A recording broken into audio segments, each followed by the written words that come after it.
ऊढोऽहं यौवनस्थो विषयविषधरै पञ्चभिर्मर्मसन्धौ प्रौढोऽहं यौवनस्थो विषयविषधरै पञ्चभिर्मर्मसन्धौ दष्टो नष्टो विवेकस्सुतधनुयुवतिः स्वादसौख्येऽनिषण्णः दष्टो नष्टो विवेकस्सुतधनुयुवतिः स्वादसौख्येऽनिषण्णः शैवी चिन्ताविहीनं मम हृदयमहो मानगर्वाधिरूढम् शैवी चिन्ताविहीनं मम हृदयमहो मानगर्वाधिरूढम् क्षन्तव्यो मे पराधः शिव शिव शिव भो श्रीमहादेव शम्भो क्षन्तव्यो मे पराधः शिव शिव शिव भो श्रीमहादेव शंभो.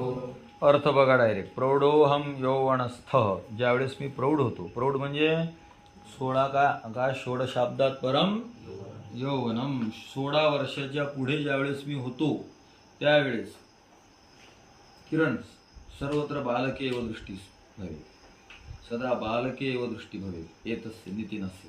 प्रौढोहम यौवनस्थ, प्रौढः अहम यौवनस्थ, मी प्रौढ आहे, यौवन होतो ज्यावेळेस.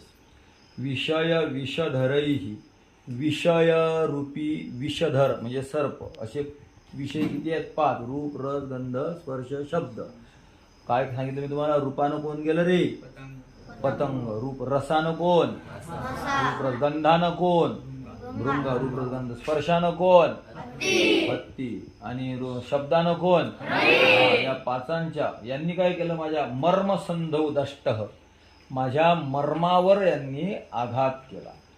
मर्मावर आघात केला म्हणजे बुद्धीला चावले. मग त्यानं काय झालं? नष्ट विवेक, माझा विवेक नष्ट झाला. ज्याचा विवेक नष्ट होतो तो काय करते? सुत धन युवती. सुत म्हणजे लेकरं बाकर, धन म्हणजे पैसा, युवती म्हणजे बायको, या सुखामध्ये स्वाद घेत निषन्न मग्न राहतो. यानं काय होते पुन्हा याच्यात मग्न राहिल्यानं? शैवी चिंता विहीनम मम हृदयम, अहो मम हृदयम शैवी चिंता विहीनम. हे प्रभू, माझं हृदय शैवी चिंतेने विहीन होतं. म्हणजे महादेवाची चिंता म्हणजे चिंतन मी करत नाही.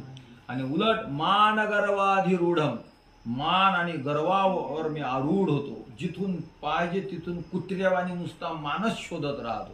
कुठून मिळन, कुठून मिळन, कुठून मिळन. त्यामुळे हे प्रभू, क्षंतव्यो मे पराधा शिव शिव शिव भो श्री महादेव शंभो. हे शिवा, हे शिवा, हे शिवा, हे महादेवा, हे शंभो, माझे अपराध तुम्हाला माफ